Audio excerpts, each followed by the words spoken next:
Hello, good evening, and welcome to Wombs Review.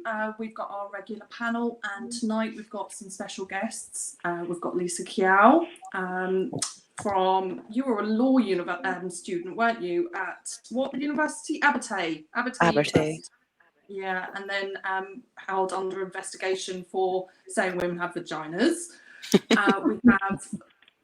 We have Caroline McAllister and councillor, is that right, for Dunbartonshire Council? Yeah. Are you still deputy? Yeah, West Dunbartonshire.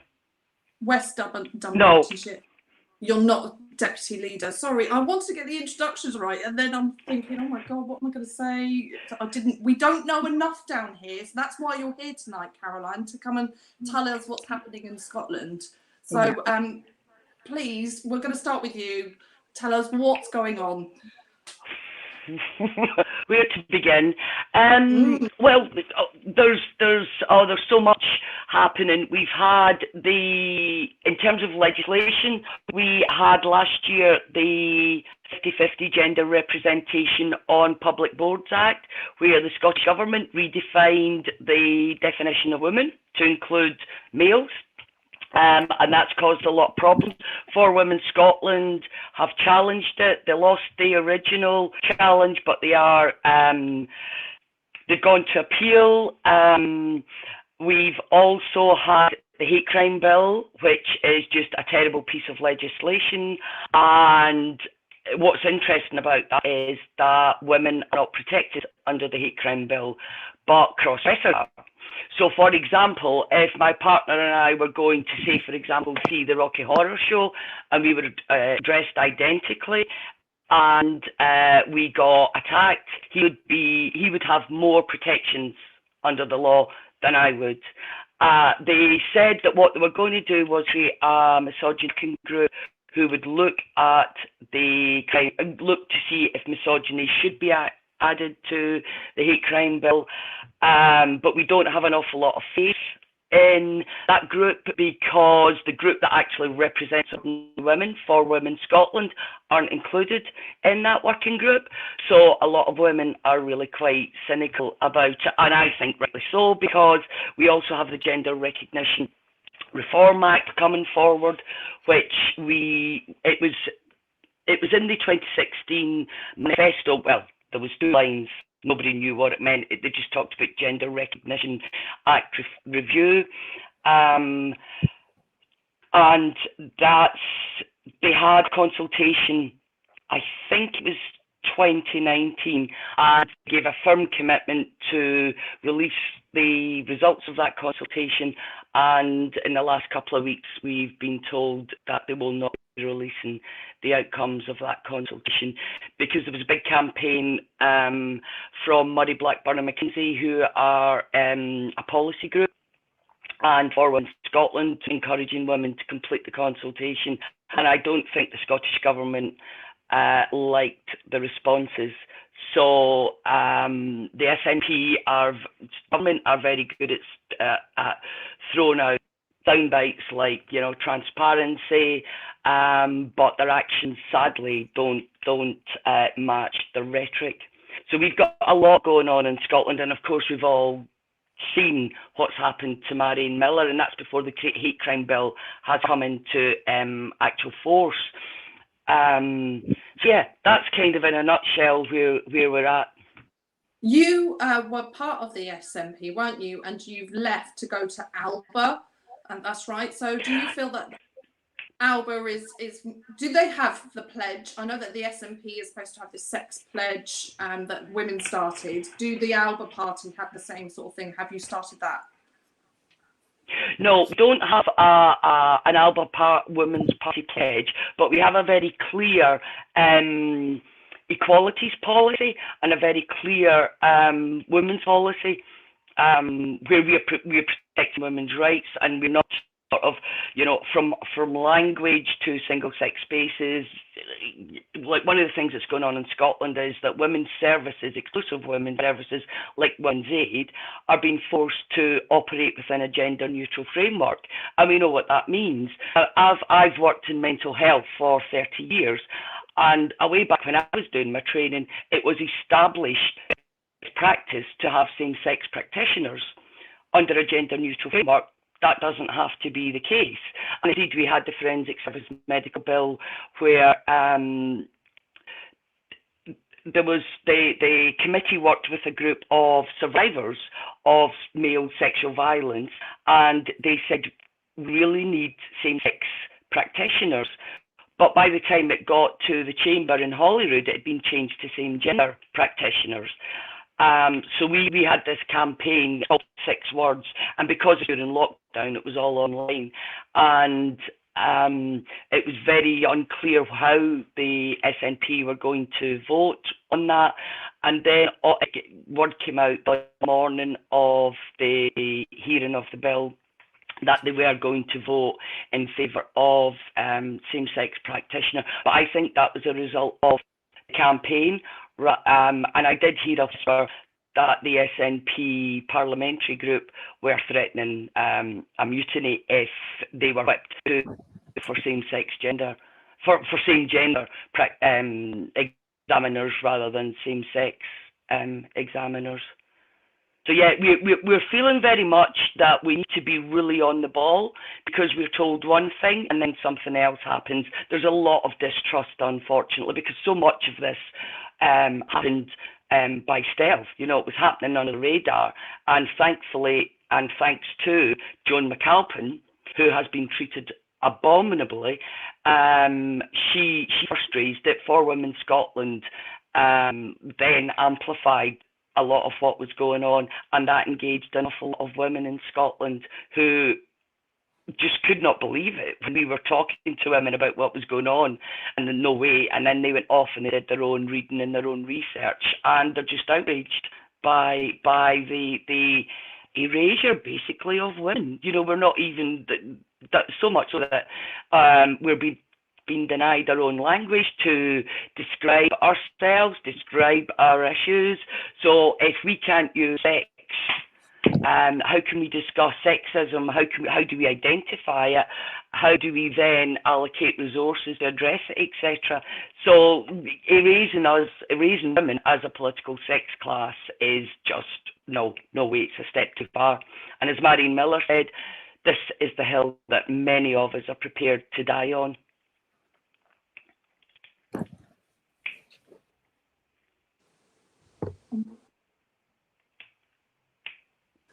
Sorry, Birdy, do you want to talk? We get told off for talking over each other, don't we? So we're just waiting. I felt a bit bad because I was like taking over for a minute. I forgot I'm not the host. So I was just going to ask though, how do you feel things are going to move forward in the future after what you've just done in Glasgow just now this week?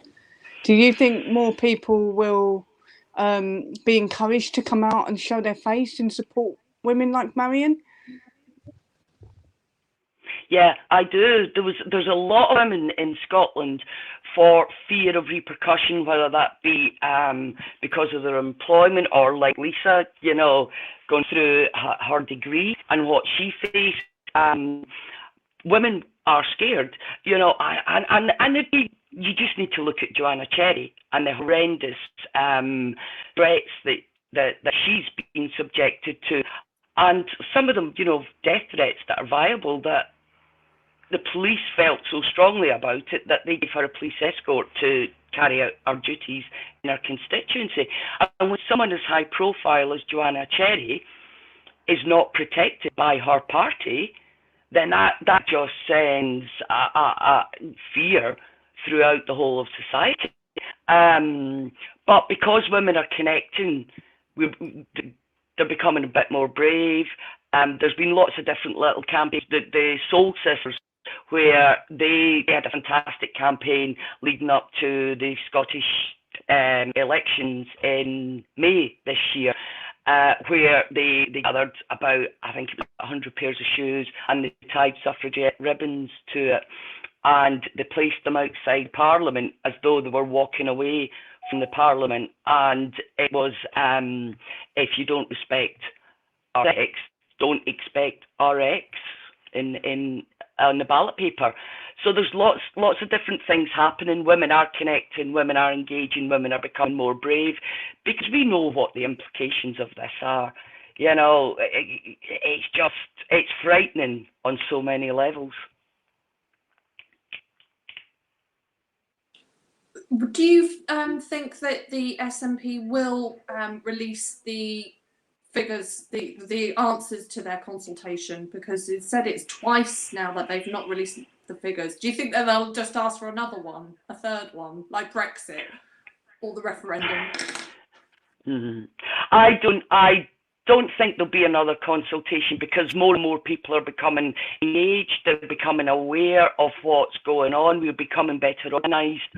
I think it will be interesting to see what happens down the line, because there is a very firm commitment that they would release the outcome of the consultation. And I understand, although I've not had the opportunity to read it yet, I understand that Murray, Blackburn and Mackenzie have written to the Scottish Government about the results of the consultation. So I hope that they change their mind and release it. Based on my experience, both within the party and out with the parties on the left, I'm not holding my breath. But next year in Scotland, we have the local government elections, and we need to approach all of the candidates, and we need to get a very clear.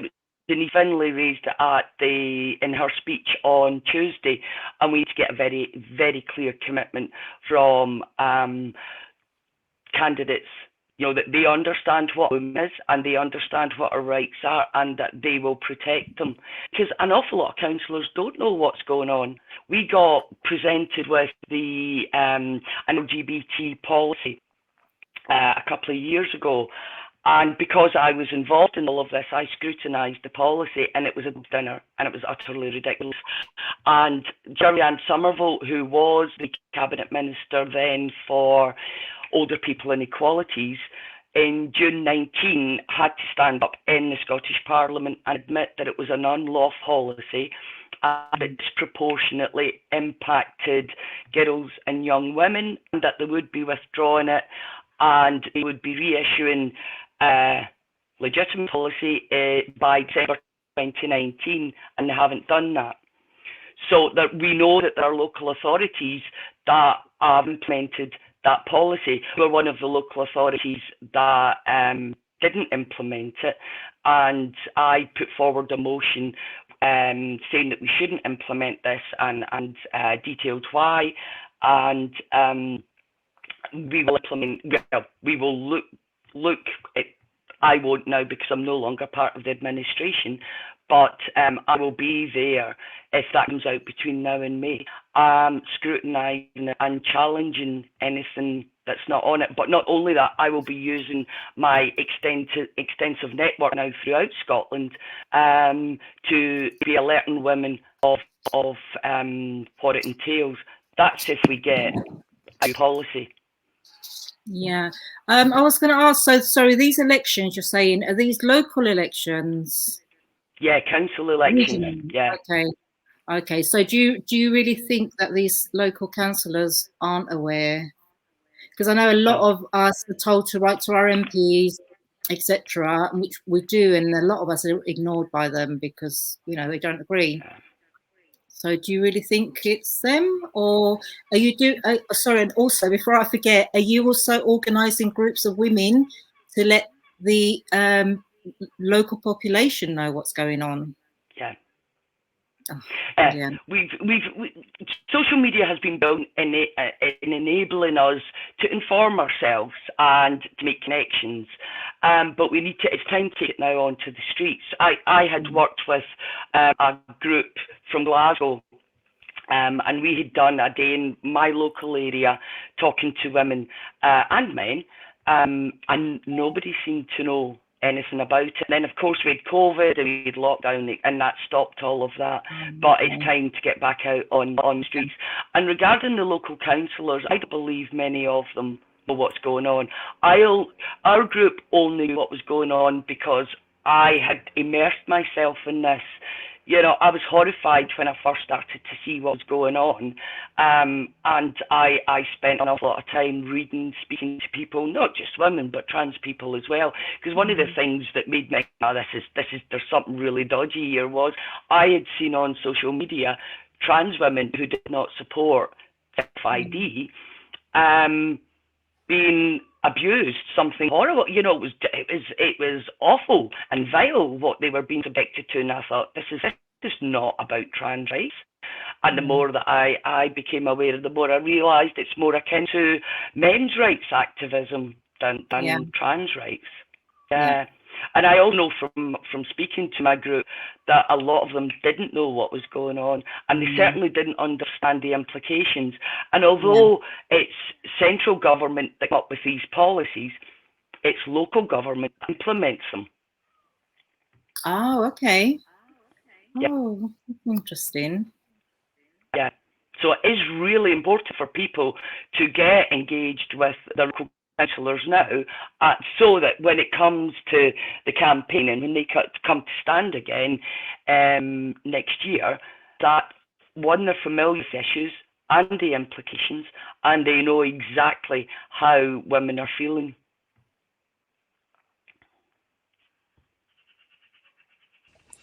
I was going to ask, do you know of any politicians, either locally to you or in Scotland, that are in support of women? Or is it completely just a minefield? You do know some.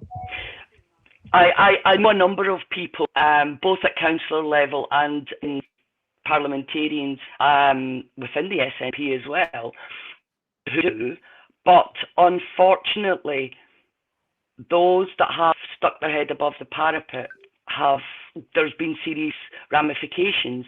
For example, Joan McAlpin, who has been an MSP for many years and a very good MSP, there was a group who took a motion to the NEC, because I also sat on our party's governing body. I was elected as the women's convener. And they brought forward an equality mechanism. They didn't tell us what the equality mechanism was, but we got independent legal advice who said it was unlawful. And what they did was they still passed it. It was a tie at the vote. It was 50% for it and 50% against it. And the chair used her casting vote to pass it, even though it was very clear legal advice, it was unlawful. And what they did was that it meant when it came to the list in Scotland, you've got your constituency MSPs and then you've got your list MSPs. And Joan always topped the list for her area. But because of this equality mechanism, it meant that she came second or third on the list, and there was no way that she was going to get elected because of the political makeup of her area. But I have no doubt about it that they knew that, and that's why this was brought forward, because they tried to silence her in so many ways beforehand. And Joan was very measured and balanced in how she approached this.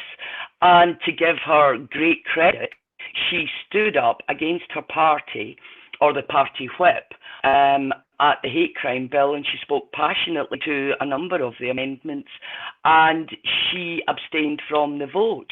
Now, I know there are other parliamentarians in her party that do not support what's going on, but they did not back her, and that was hugely disappointing.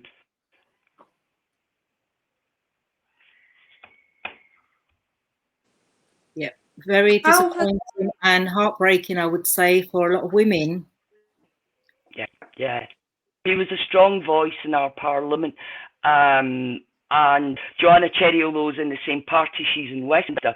And we lost a lot of good parliamentarians at the last, because Joanne Lamont, she was another excellent advocate for women's rights, and she stepped down, and Jenny Mara from Labour as well, she stepped down.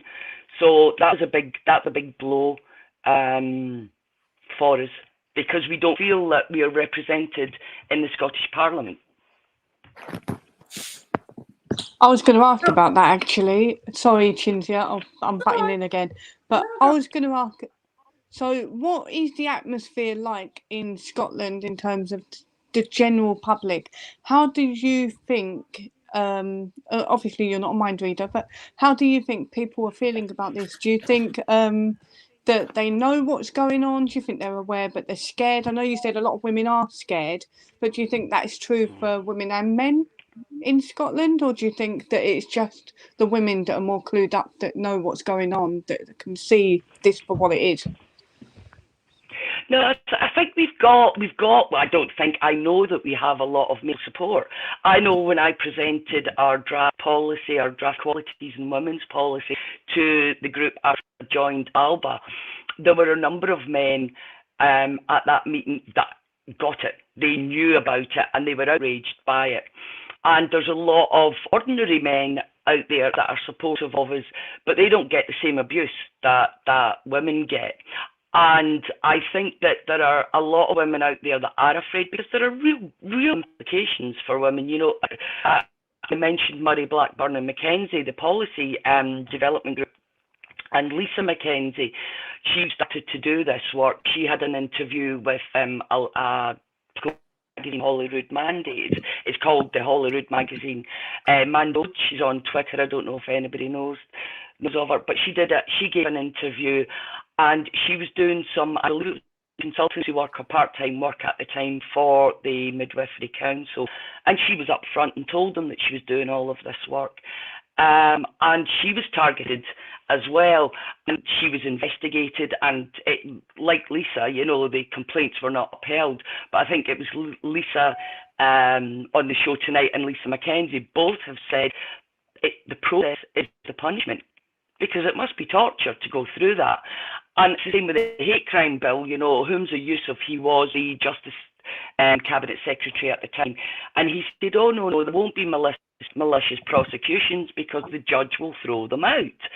And we're going, but what about the stress and distress leading up to you get to court and your cost? You know, and it all comes back to the process is the punishment, and that's going to put an awful lot of women off. But getting back to your question, sorry, I can ramble on a bit, so tell me to shut up. I think the women that are informed, I think they see very clearly, if we don't make a stand now, then we are in big trouble. I think women who they have jobs where there's potential for conflict, they're working quietly in the background, they're anonymous on Twitter, they're talking to friends and family. But I do think that certainly my experience, especially in the last sort of 6 or 8 months, is that more and more women are becoming informed. They see the implications, they see the dangers, and they're no longer prepared to, they're prepared to be brave and take the risk, because it's so important. Are you going to be standing again next year? Is it your re-election, or are you safe for the next couple of years on your seat? No, every local authority in Scotland will have elections next year. So no, every one of us will be up for re-election next year. Okay. And you're going to continue speaking out about this. So I hope you come on again and keep us updated. And you know, fingers crossed you get re-elected, because that would be amazing as well. If you get re-elected, to say it shows the public support you. So everybody out there, vote Alba. And we're going to talk about the implications of speaking out. Sinead, I didn't introduce you because you went, but you're back again. So Sinead is a detransitioner on Twitter and on YouTube, and she makes amazing videos, because I watch them all. And the implications of speaking out, Sinead has faced. So could you tell us a little bit more about what you go through for talking about detransition, Sinead?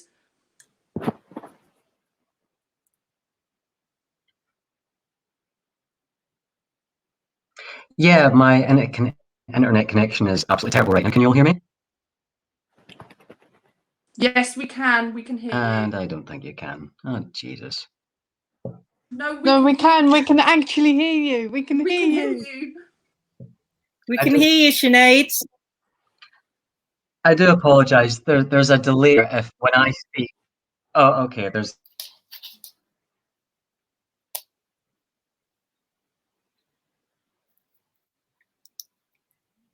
Okay, go ahead, Sinead.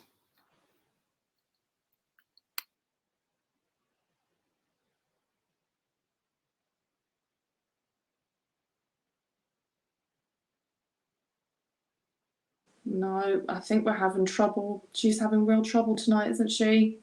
I know that women like Should we Sinead. try again in a little while? Yeah, I know that women like Yeah, Sinead, I think so. speaking out are getting the most horrifying abuse from men and trans activists, and like Marion Miller, just putting through the ringer, aren't they?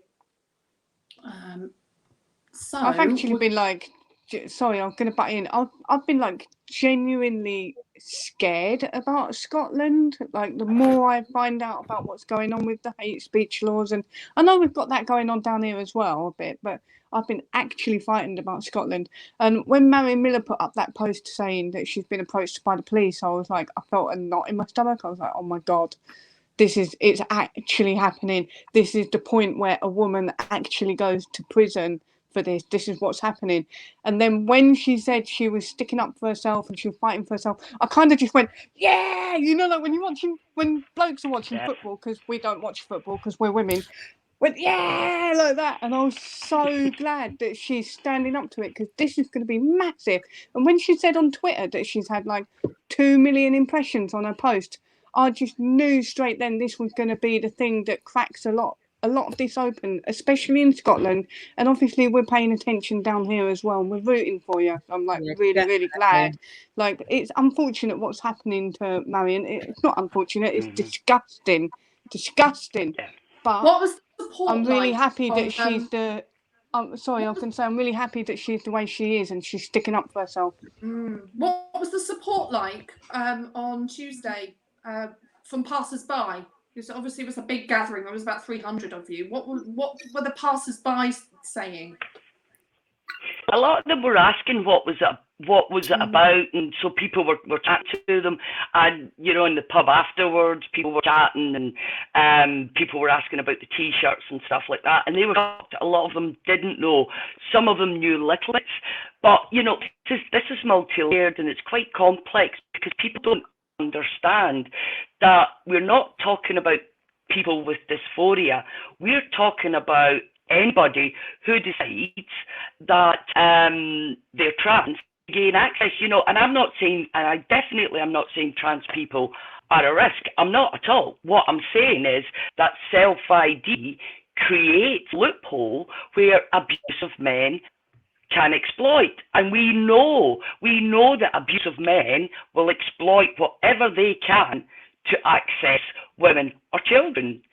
And it's just when you start to talk to people about what it actually means in reality, they're incredulous to begin with, and they think, oh, and so you send them away and you tell them, well, look at this and read it and blah blah blah, and then you've got the other side of it, the pro side up here, the pro GRA, who are just going about saying it's an administration change. I think, no, bloody well isn't. And there's also, for me, I've been very fortunate. I've gotten to know a number of trans women who have gone through the process, and they've talked me through the process. And my worry is the healthcare for trans people in Scotland is shit.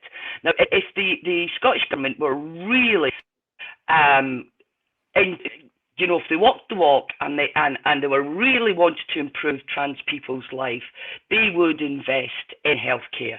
They would invest in reducing the really long waiting lists, etc. But they're not. And I think they thought originally this might be an easy fix. But one of my concerns is, by removing that medical intervention, you're removing that therapeutic input that's often beneficial. A number of trans women have said to me that they didn't realise that there were other issues in their life. And so they were able to separate things out. And some people continued with the transition because it was the right thing for them to do. Others didn't because they realised that they were running away from other problems. Now, I know that, you know, not everybody, she definitely didn't get the good support and the proper therapeutic input that she should have had. But some of the trans women I have spoken to, and some of the ones that didn't pursue it, did get quite good support. But that's going to be removed from everybody. And the thing is that concerns me greatly is the gatekeeping, because part of the medical process was weed out the people that, you know, people with paraphilias, dangerous paraphilias, and that's going to be gone. So they're leaving women at risk. And one of the things that really pisses me off is if you and we've seen it in Canada with Jessica Yaniv, where they're making women become unwitting participants in these guys' sexual fetishes and kinks, you know. And yet on the other hand, they're saying, oh no, it's no implications. It's just an administrative change, and it contradicts so much of some of the good work that's gone on in Scotland. You know, we were one of the first countries to pass the coercive control bill, but then the undo good work by some of this stuff that's just absolutely crazy. I think anyway. What happened with Spa was with the little girls, not just women, it's our little girls as well. The man in the wee Spa had penis out and he got into a jacuzzi next to a little girl, so it's affecting that little girl. But also and people are saying the kids shouldn't look. It's their fault. Don't look if you don't like it. That's very dangerous. So pathetic. That is the worst argument I've ever heard. Incredibly dangerous. Isn't it? And absolutely, it's a predator's. It's a predator's charter. You know, it's madness. Yes. Yeah. But this issue is also affecting our free speech, as Lisa knows. So we're going to hear from you tonight about maybe what's happened to you, and what I want to ask you as well, Lisa, is you've left university. Has this affected employment for you? What's happened to you? Well, not yet, it's not, but that's only because I've not been applying for jobs and I've not obviously done the next steps that I need to do at this point. But I think there is going to be a lot of people that are going to kind of, you know, strike me off their list. I'm going to send my CV to them and they're going to be like, oh, Lisa Keogh, yeah, her from the news. And, you know, they're going to think, oh, bad publicity, we'll throw her in the bin, or, you know, so I think it's definitely going to affect some jobs. I'm not familiar with your story. Could you fill me in, please? Right, okay. So basically, Thank you. I had to take a class for my last year of law, and it was gender, sexuality and the law. So we were talking about, you know, trans rights, abortion, rape, and other sort of things like that along those lines. And I was asked to define a woman. Like, what do you define as a woman? And I literally said to them, a woman is somebody that's born with a vagina and the ability to reproduce. So everyone started going mental, like absolutely mental. And they were like, oh, so, you know, if you've got cancer and you can't have children, does that mean you're less of a woman? And I was like, what? No, of course it doesn't. Oh, so if you're infertile, you're not a woman. And I was like, listen, I've got friends that like suffer from infertility. It's one of those things. It doesn't mean they're any less women. Of course, they're still women. But you've got to be born with the reproductive organs to be a biological woman, you know? So they're like, oh, you get intersex people and stuff. And I was like, well, I don't really know about that, so I'm not going to talk about that. And then further on, they had said to me, but we were talking about men taking part in women's sports and stuff. And like my children do MMA, so I knew about the Fallon Fox fight, and I sort of put that in. I was like, well, you can't really expect, you know, women to fight against people that were born male, because that's not fair. So I put the Fallon Fox fight in, and the lecturer actually was like, she just stopped me from being able to type, and she muted me on the screen, and that was me sort of done. I wasn't allowed to partake in that class anymore. And then there was another class and they were talking about rapists and stuff, and they're like, you know, all men are rapists. And I was like, No, they're not. Not all men are rapists. Like, I've got a partner, I've got children that are boys. You know, you've got brothers, fathers, grandfathers, and all that. You can't say all men are rapists.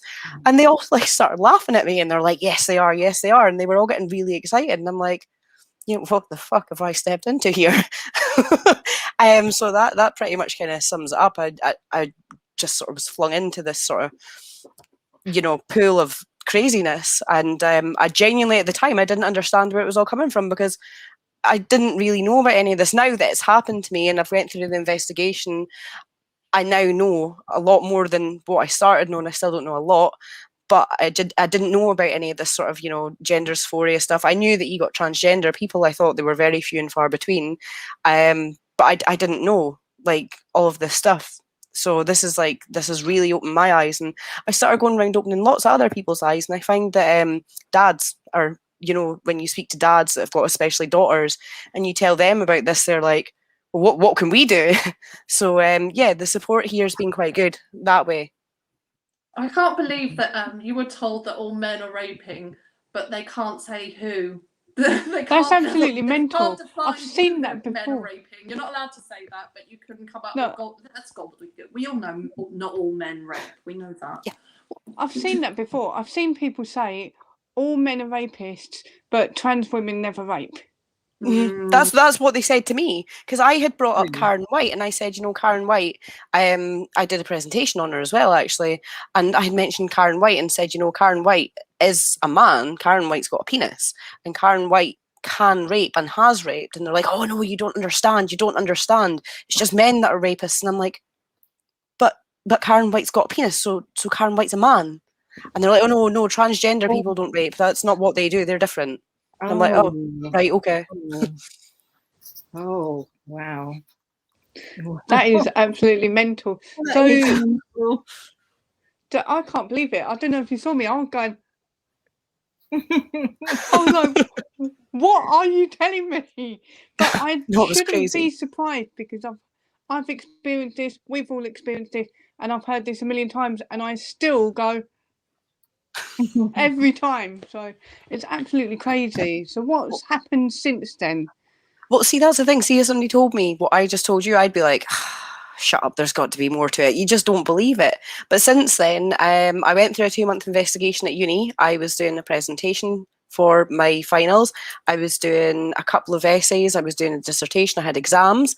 And I had all this looming over my head for 2 months, just over 2 months. And, you know, you just can't, you're trying to like fight your way through it, and you're trying to carry on and do like, you know, all your finals. And it was torture. It was mental torture. I wouldn't wish that sort of torture on my worst enemy, what I went through. You know, I was still trying to like look after the children as well. So it wasn't like I could just, you know, ignore them. I had still life to live. Yeah. And it was torture. So in the end, they said that the complaint against me wasn't upheld.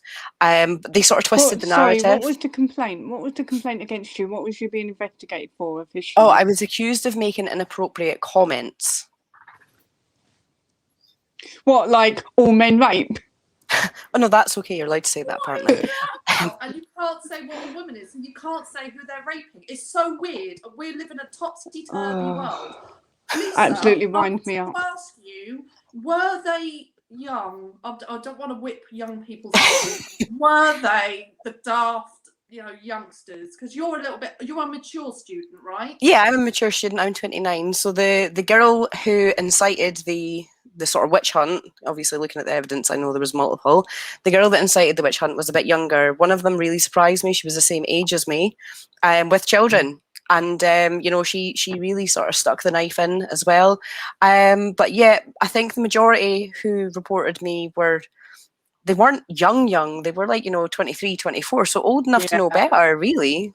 It seems to me it's like it is a young person's movement, and it is the 20-somethings that are getting really whipped up by this. The teens have been, but they're slowing off now, going off the trans, more into non-binary and polyamorous, because my teen keeps me in touch with what's going on the TikTok. So even the teens move on, and they're certainly not into cancelling women or trying to get them out of the job. You know, they're not as spiteful. Well, this is the thing. I was told off, you know, for saying, not all men are rapists. I was told off for saying that women have vaginas and that men are genetically stronger than men. And they were sitting calling me a typical cis white girl. I didn't even know what that meant. I had to go and Google it after the class. And I'm like, how am I not allowed to say those things? But they're like allowed to label me. But I didn't label anyone. I literally like sort of de-labeled people, I suppose. But you know, they were allowed to call me names. But the second, like I say, I was a fool, because while they were all shouting and calling me names, I'm like throwing evidence into the team's chat, like, no, look, this proves it, and that was just adding fuel to the fire. And I didn't know at the time. I was doing what I was taught to do as a law student, evidence everything that you say. So that just made things worse for me, because there was obviously evidence in it. Well, That's absolutely mental. Sorry, Chinzia, I was going to say... Isn't it? You know, the witches would, I'm not a witch, we'll just murder you anyway. So it is a typical, I've got the evidence, it doesn't matter, we'll hang you, duck you, whatever. It's terrible. It is. So, I was going to say, I can't believe you were in law school with this. What do you think the legal profession is going to turn out like, with people that are saying things like all men are rapists? How are we going to get around that? I mean, how's that going to go forward? Because when I hear things like, sorry, I'm being long-winded, but when I hear things like what you just said, they called you a typical cis white woman, whatever it is they said, all I hear is like what those signs said, smelly bum bum or whatever. That's all I hear. It's all blah, blah, blah, blah, blah. But it's not real words, is it? They're just throwing things at you that you're supposed to be scared of. Yeah. And I wonder if this is how the legal profession is going to move forward, because of people in law school that are like that. That scares me with what's going on at the moment as well. That does scare me. I worry, because obviously some of these girls, and it was all girls, some of these girls are going to go on, and some of them might be criminal lawyers, some of them might have to go into court and potentially, you know, stand against a rapist or defend a rapist, and the judge is going to say words they don't like, and you know, they can't run away and cry and report the judge. There's going to be evidence shown in court that they don't like. They can't just, like, you know, covering my eyes, I can't see it, I'm not looking, sort of thing. So they're going to have to live in the real world, and I worry for where not just the legal profession's going, but for any profession that has got these sort of kind of people that follow this narrative. Like they're sort of the next generation coming up. They're the people that are essentially going to be, you know, running this country in a couple of years' time, and that terrifies me, because I've got children. And they are going to be, you know, running the country that my children live in, and making the rules and the laws and everything else that, you know, matters in the country that my young boys are going to live in. And if you've got girls saying all men are rapists, like, I would just take for my boys to eye a girl up or something, maybe when they're 17, and they're like, oh, he's a rapist, he eyed me up. And with this narrative, like, you know, you don't know what's going to happen. Dangerous. It's terrifying. The other way you could look at it as well is if how are they going to deal with a woman that's been raped by a trans woman?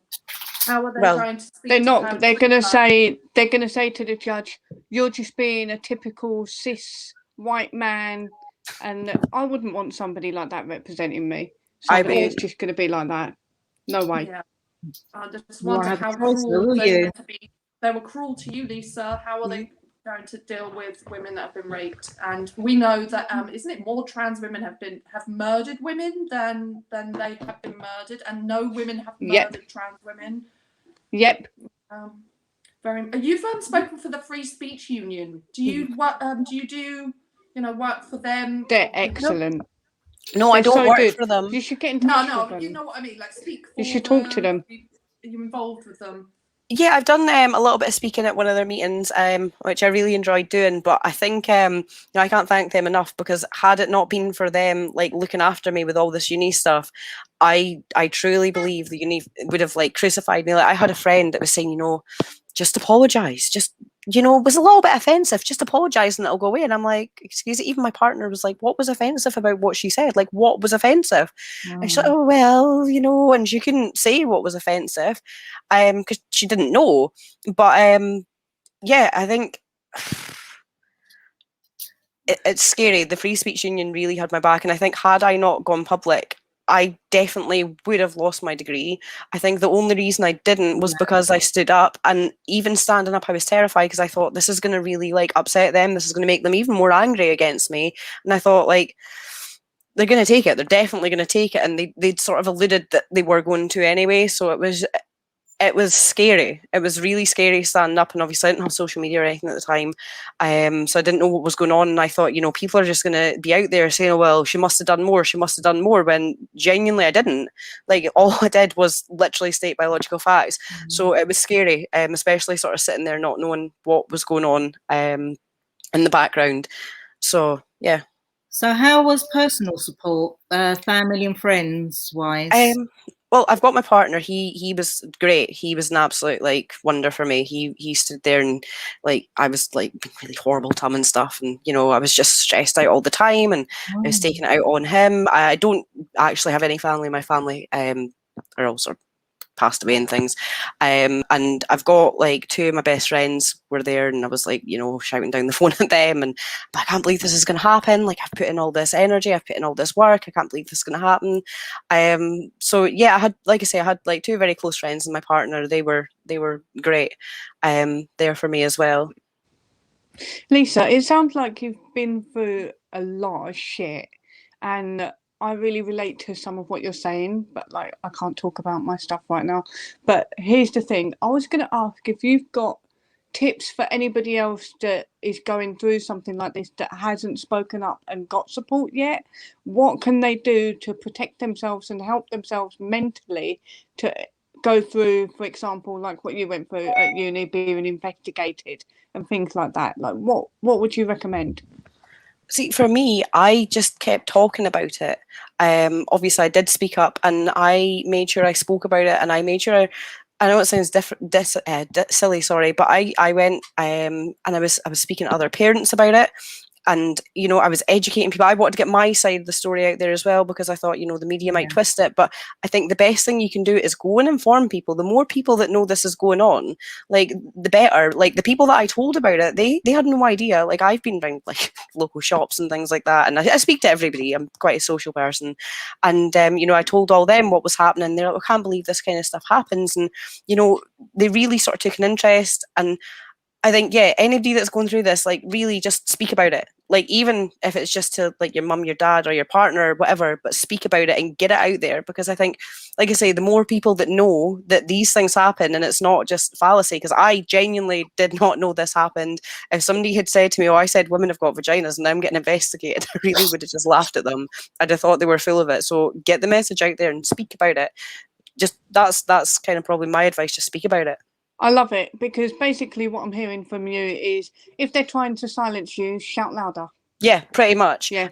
Because like I say, Brilliant. I know if I'd apologised to the university and said, look, I'm sorry, I shouldn't have said women have vaginas, they would have just said, all right, cool, here's your degree, we'll drop all the investigation. And I'm like, I'm not bowing down to them, but because they're a bigger organisation than me, or but because they can take my degree away. And do you know what? If I'd lost my degree, I think it would have been worth it just to get the message out there. Well, it wouldn't have been worth it, but the message would have been out there, and people, it would have like alerted more people to what was going on. Yeah. I'm really glad you shouted louder. Every time they do these things, it does, it allows the rest of the world, if you like, to know exactly what's going on. Mm-hmm. So they really are not helping themselves from behaving this way. They're not helping the, the trans people, because they're making it worse. Because at the end, it's going to affect them as well. Well, what's going to happen? Sorry, I was going to say what's going to happen is everybody's going to. We're going to get to a point if it continues going the way it's going now, and the tide turns, it might turn to an extreme point, to the point where you have to now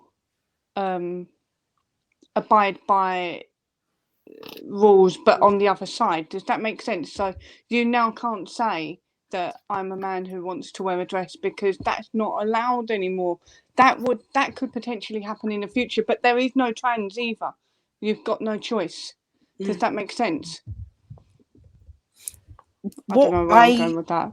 I don't know. I was just going to say, like, what I found is everybody likes free speech when, from my standpoint, when they were allowed to say what they were saying, it was all right for free speech. As soon as I changed and questioned what they were saying. They no longer wanted free speech. They only want free speech when that free speech is supporting them and helping them further their agenda. But as soon as somebody else wants to put in a bit of free speech and say their opinions, I'm happy to, you know, disagree with people. Just because I disagree with you, it doesn't mean I dislike you or anything like that. I don't even dislike these girls. I feel sorry for them because they're going to have to live in the real world like this, and you know, it's going to be a horrible couple of years for them until they actually find their feet. But it's going to bite them on the arse. It's it definitely is. That's what people don't realise. The things they're implementing on people like you and me and everyone here, they don't realise it could happen to them. That's what I'm trying to say. They don't know it could happen to them. They would be shouting as well. They would be probably shouting a lot louder than us because they'd be burning the street down. They'd be burning it all down. They'd be screaming from the rooftops, which I'm not saying is what we should do. We shouldn't burn anything down, but we should definitely scream from the rooftops. Yeah, definitely. So Lisa, where are you going to go in the future? Are you working with Women Scotland? Are you going to do your own organisation that concentrates on, you know, the legal profession? What's your plans from? I don't have any solid plans just now. I kind of said I was going to take the summer and enjoy the summer holidays with the boys. And kind of find my feet after that. I would love to work for Women Scotland. I'd love to work with any legal firm, to be honest, but not let any at this point. I always wanted to pursue criminal law and politics, and now not really. I don't know. I'm not getting the same bite from criminal law. I want to fight for women and children. I've always had a passion for fighting for children because I've got children. So, you know, that comes with the territory of being a mother. But I think so much more now. I just want to do good, and at least that way, even if I don't end up working in the legal profession, I've done good for children because of what happened to me, in spite of like what they tried to do. So yeah, I want to go out and I want to do some good, and I just want to change, even if I change one thing and make a difference to, you know, one, like not one child, but like a portion of children. You have made a difference. You've made sure that our daughters, when they go to university, are not going to face what you faced, you know, but you fought it. You and thank you. You're amazing. You're so brave. We talked about you before. I brought you up, actually. It was me, and I got all motherly because when you say student, you don't think of mature student. A 29-year-old. I doubt you're a mature student and a mother yourself. So you know, don't you? And you just hope that our daughters are going to be, you know, let alone safe from rape and, you know, that you know, groping. It happens. I'm not saying all men. We're not saying that, but it does happen. It does. Stalking, and then they have to come up with that as well. Not being able to say what we are, and it's not an opinion. It's a scientific fact, and this is why it's so crazy. But yeah, thank you. You're amazing. So you have. Thank you. You've done enough, you know, more than enough. But you're so eloquent. I feel that you would be amazing to, you know, head an organisation that campaigns to make sure that, you know, the legal profession sticks up for women and girls. You know, that would be a wasted opportunity if you didn't get involved. No, it's definitely something I want to pursue in one way or another. Like I say, I don't think I'm going to be going down the criminal law route anymore. It was a passion of mine for the biggest amount of years, but not now. I think it's just I've not got that same sort of fire burning in me for criminal law anymore. Fair, yeah, no, fair enough. But yeah, I think for whatever you do, you're gonna, you know, make a go of it and be amazing. My money's on it. Thank you. So, while Iris wants to say something. Sorry, I'm not mind reading. I can see it in a little chat thing. Don't tell him the other stuff that I've written on there. It's private. She said what? You said you hate the famous artist Birdy? What? Real name Tracy. No, her name really is Birdy Rose. A beautiful name. Yeah, I wanted to mention it's only just happened. I became aware of it this afternoon, not long before we were due to go on. So I don't have all the exact details. The lady that's doing this is going on holiday, so we couldn't get her to come on because she's getting ready to prepare to go. So I thought I'll read what's happening, what she's written, and basically she's taking Twitter to court. she's already served them with a letter before action, and this is what she says. Right, so the case owner is Heather. She says, I was suspended from Twitter for 24 hours for posting official government facts about male violence in the UK, and have been suspended on other occasions unreasonably.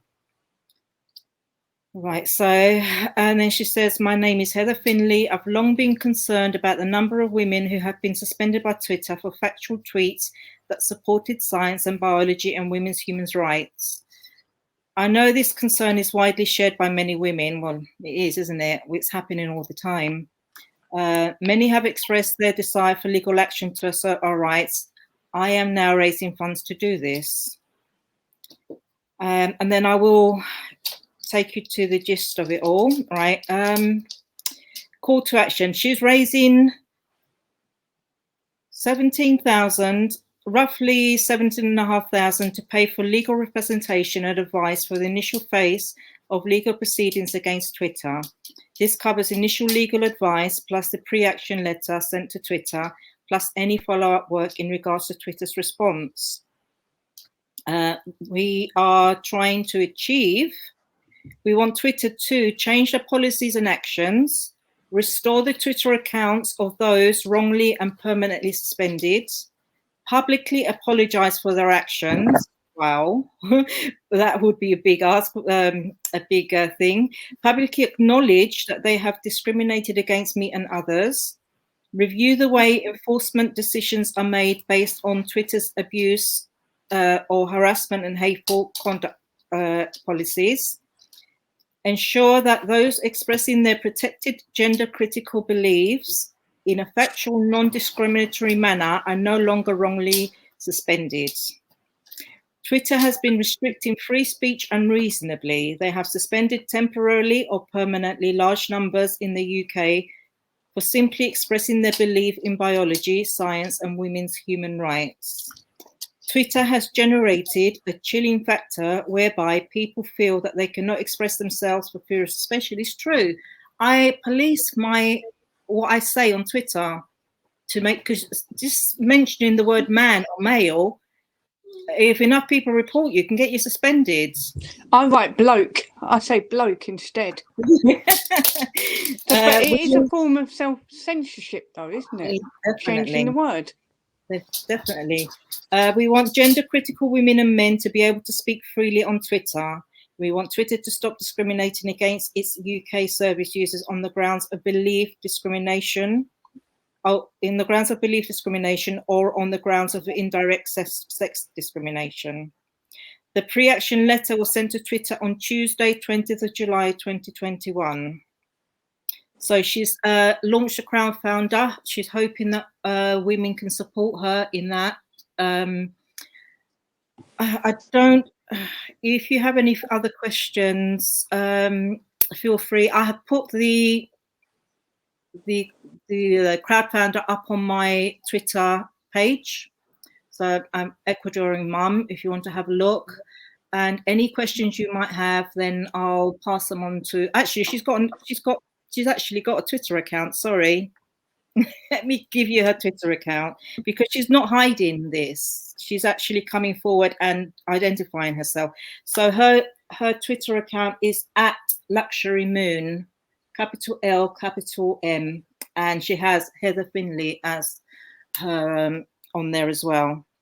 So yeah, you can find her crowdfunder on there. If you can please help, that would be brilliant. We've said it before, you can get, I mean, horrible porn on Twitter, nasty abuse porn, and there are murderers on there in prison. There's Jeremy Bamber, he's a murderer. He murdered his sister and his nephews, and he was tweeting last year. There was an ITV program, and I just thought, hang on a minute, what? Women are raised for saying, you know, only women have vaginas or men can't be women, and we have murderers on there. So yeah, if you've done a murder and you're in prison, you shouldn't have a Twitter account. Yeah, you should be banned from Twitter. Absolutely. That's absolutely mental. Real problems. There's real problems. So I'm not one of those that, you know, that goes around. I am involved in feminism. I'm not going to say all men rape, but there is definitely a problem right now with women being silenced, and it's not happening to men. And the worst type of men are not being silenced, and that's not fair, is it? So we've got a point. Marion Miller, her court case, is it the 17th of August? Caroline, do I you thought know? it was the 18th. No, it's just, my understanding it's the 17th of August, which is very interesting because that's the date that children go back to school in Scotland. And so Of course a lot it is. of it may just be purely coincidental. I don't want to be seen as a conspiracy theorist, but a lot of obviously women. Well, yeah, we carers, we're often responsible for getting children to school, picking them up, etc. But yeah, that's certainly the first day that my daughter returns to school. But she's a teenager; she doesn't need me to hold her hand. Okay, well, we just want to highlight that and let everyone know. If you can make it, that'd be amazing. But otherwise, we're all going to be watching. We're glued to what's happening to Marion, and we just wish her the best, don't we? Mm-hmm. It's absolutely outrageous, you know. And Marion's the example, appears to be the example, or the person that's being made an example of. But we've also had other women who, you know, we've got the Women Won't Wheesht campaign that's been going on now for a number of months. That hashtag was coined by a friend of mine. She's Discrit on Twitter, but it's all become too much for her and she's taking a break at the moment. But you know, there are women who have written slogans with chalk or not written slogans with chalk, and they've had the police turn up at their door, and it's like, really? And yet during the campaign, or a couple of weeks before the campaign, somebody had graffitied in paint something wonderful at Nicola Sturgeon, and she's retweeting it. But dare a woman say women won't wheesht in chalk, you know, and you're being intimidated by the police, and this is what it's about, you know. There's absolutely no way, no other way to do it. Marion Miller is being intimidated. How many Marion Miller's obviously very public, but I wonder how many women this has happened to, and they're not fucking loads. Yeah, fucking loads. Because when you get the email or the letter or the threat from the police officer, you back down. Shit your pants. You shit your pants. Yeah, it's not nice. I bet fucking loads of people ain't spoke up. Yeah, but this type of bullying is being encouraged by our First Minister. I don't know if you are aware that she did an emergency, or as I like to call it, the emergency broom cupboard broadcast, asking all these youngsters who'd left the party in a big huff because, you know, heaven forbid that the Scottish Parliament would listen to women living with trauma and the importance of having the same-sex practitioner. And they all stormed out in a big huff. And he's in a bloody broom cupboard begging them to come back, saying that Scotland's got this big problem with transphobia, which, quite frankly, is bollocks and dangerous, because she's telling young people, young vulnerable people, that, you know, we've got this big problem in Scotland with transphobia. Yet, where's the data? Because the data does not match what she's saying. And indeed, when you've got, he doesn't work with Scottish Trans Alliance anymore, but he was a director or something. He's tweeting a couple of years ago, if you get misgendered, even if it's accidental, please record online. Here's the link. As a hate crime, we need stats. You know, and here we have in the UK, 2 to 3 women being murdered every fucking week. I'll end my rant there before I end up with the police banging on my door as well. But it's awful, and I think it is political exploitation, and it's disgraceful. Well, even since Tuesday, sorry. Oh no, I'm not going quiet. I was going to say, since Tuesday, since being obviously Glasgow, I've had, you know, abuse directed at me. I've had DMs and things like that. I've had some vile things said to me. I've been reporting them, but I guarantee if I was to report that to the police, it wouldn't matter, because, you know, I've not got any protected characteristics. No, not at all. Well, I'm not sorry not to as interrupt. not as it's being portrayed today, because they're desperate. Certainly in Scotland, there's a number of organisations that are supposed to represent us, including in gender, who are supposed to represent women. They don't Yeah. consult with their members, let alone the wider female population. But they're quite happy to, and have been campaigning to change the Equality Act 2010 and change our protected characteristic of sex to gender. And yet I have fought all my life against gender stereotypes. And cisgender is just, aside from being a load of bollocks, it's deeply offensive. Because, you know, I've been accused of all sorts of stuff. And when I was in the SNP, you know, you had that little group of bully boys that just went after anybody and everybody. And I was accused of being a middle-aged, middle-class bigot who sneered at trans women because they didn't live up to my standard of femininity. Now, anybody that knows me pissed themselves laughing, because I am probably the most gender non-conforming individual that they know, because I don't fit in fucking boxes. Excuse my language. I do apologise, but it's just so infuriating. Yeah, it is, and I feel like when we're talking about replacing the protected characteristic of sex with gender, I just think we might as well replace it with pickled onions or fairies or something. I just feel like, what are we replacing it with? Nothing. We're just going to replace it with a word that nobody knows what it means. Well, the thing is, even if you look at, you know, dogs, you've got like a dog and a bitch, you've got a ewe and a ram, you've got a doe and a boy deer, I don't know what they're called. But, you know, we've got a word for the sexes in every other sort of like animal category apart from humans. But don't you know, dogs are binary and humans are not. These things.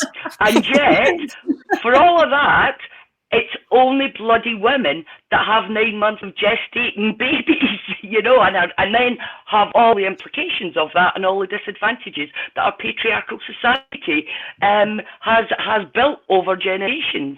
Exactly. It's just bollocks. The only ones that are being absolute bollocks. Yeah. I was looking at cervical cancer in Scotland. So you've got a backlog of 180,000 women. I saw that today. It terrified me. Yeah. Now some of these go, but there's women have died, but that's not because of the lockdown. That was since 1997, because they didn't send reminders to women that had a partial hysterectomy. They didn't tell these women that they needed a cervical smear test. Mm-hmm. But obviously this is going to hit all of health issues. It's not just women's health issues. This is going to hit. And I just think, what on earth is that party on? Like, right now, we're living through the biggest health crisis because of the pandemic, and they go on about hate crime, policing speech. They're on another. They are out of touch with reality, aren't they? People want to know that their granny's going to be getting their smear test and their dad's getting their prostate. You know, that's what people care about right now. I can't. It's too scary. I can't think about this. No, because people on testosterone, women on testosterone, are more at risk of these cancers. And I know that because I've got PCOS, and the first thing I was told is that you're more at risk of cervical cancer, ovary cancer, all of these things, you're more at risk of it. But I've only got a little tiny bit higher testosterone than I should have in my, and it's natural. If I was injecting like 40 times what a man has into me, I don't know what the fuck it'd do to me. And I don't approve of children doing it. I don't think women should do it. I don't think anyone should do it. In those cervical smear test reminders, because but here's the thing. We're not giving them the smear test. We're not giving them the internal exams. So we don't know what the testosterone is doing to fuck their system up. It makes me sick. I can't. Well, I can't. It really upsets me because it's really scary. And if they're changing their sex markers on their medical notes, they're not going to get invited for the smear test, are they? And I know people don't believe that this is happening, but if men are on the list for these tests, then women like me have to wait longer. Yeah. And I need to be tested every year because of my PCOS. I'm not going to wait. They do turn up as well. I've seen on Mumsnet. Yeah, I bet they the do, gynecologist sickos. has said that a man's turned up for his, smear test, and they've, What do they police. do? But it does happen. It does happen. They have to turn them away, don't they? Everything's fetishized for some of I'm them. waiting. Isn't it? Saying all, not saying all, but just some of them.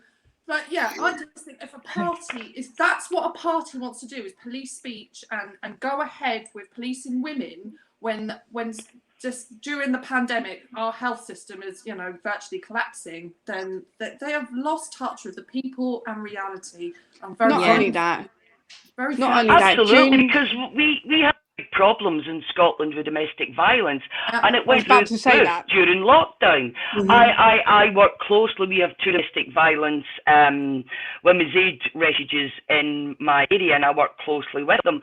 And one of the refugees was telling me that their referrals increased by 135% during lockdown. But you're getting the government are forcing these organisations to adopt a gender neutral framework. We saw it in North Lanarkshire, where they defunded 3 women's aid units and gave the money to this organisation that deals with perpetrators. They don't have the level of expertise that women's aid has, because they refuse to work within a gender neutral framework. And this is what's happening. This is the reality. And this is from a female First Minister who self-professes that she is a feminist to her fingertips. Oh my goodness. It is truly, truly frightening. And I often have a number of arguments up here because somebody made a reference to the SNP and the Tories. And I said, no, the Tories aren't as bad. I said, because the Tories tell you, bastards, they tell you what they're going to do to you. But what the SNP's done is they've dressed all of this up. They've hidden a lot of stuff, and they've dressed all these progressive policies up as something that we should be embracing. And what they're doing is actually worse, because it was what was really scary up here during a number of these bills going through Parliament it was the Tories that were defending women's rights. And I am a passionate supporter of any country who wants to be for self-determination. So I am an independent supporter. It's got absolutely nothing to do with us being superior or anything like that. That's just a load of bollocks. I just believe that we have had so many Tory governments, yet Scotland hasn't elected a Tory government for 60 odd years. We have a different philosophical approach to things, I think. Not better, not worse. It's just different. So I passionately believe in independence, but there are so many women that I know that are passionate believers in independence, but just even if the vote was in the next 12 months, could not vote for independence, because the Tories, under the UK government, we have more protections as women than we would do in an independent Scotland. So it's just utterly bizarre why they've hooked onto this one issue, and to the detriment of so many other issues. It's not that Scotland doesn't have more than its fair share of issues. We have lots of social issues. Even down to, our youngsters, the waiting list for young people to be seen by the CAMS the mental health team, Children and Adult Mental Health Team, is frightening.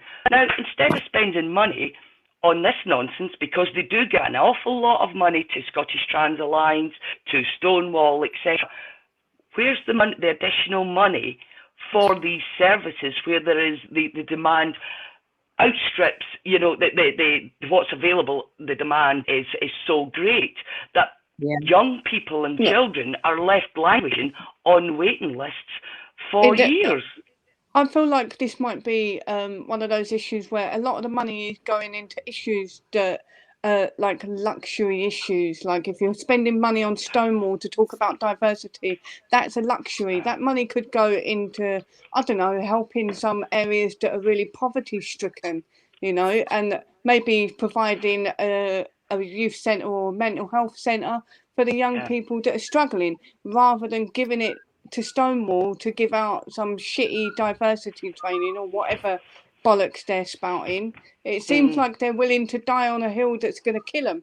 Yes, it's mind-boggling. It's just bizarre, because our Scottish government pays Stonewall significant amounts of money every year to lobby them to develop these policies. And you just Oh my and then they condemn the Tories for doing the same thing.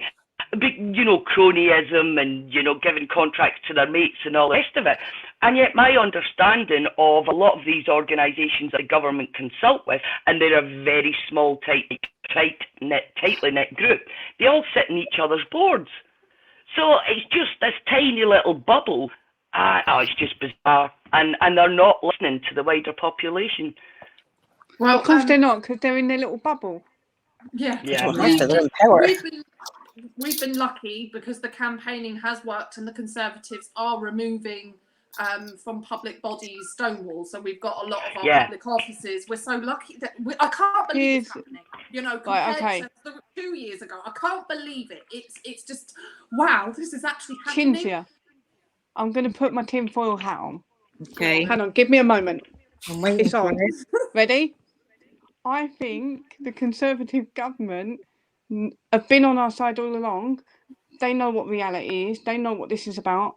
But they've just been sitting back and giving the left enough rope. I don't know, because we had and now we're asking for another Conservative government. The first woman that did the first GRA consultation, she was a Conservative and she was really rude. What was her name? Is it Miller as well? Wasn't that? Yeah. Oh, Maria Miller? Is it Maria Miller? Yeah. And she was totally pro, self-ID. So I'm not too sure. Really? I just took my hat off. She was really rude to the interviewer. Was it Janice Turner? I'm sure someone from the Times interviewed her, and she was incredibly rude. Like nearly getting up off her seat and walking out, because she's the only MP. Yeah, she's the only MP to say trans women are women and trans men are men, wasn't she? Yeah. So I don't know. Oh no!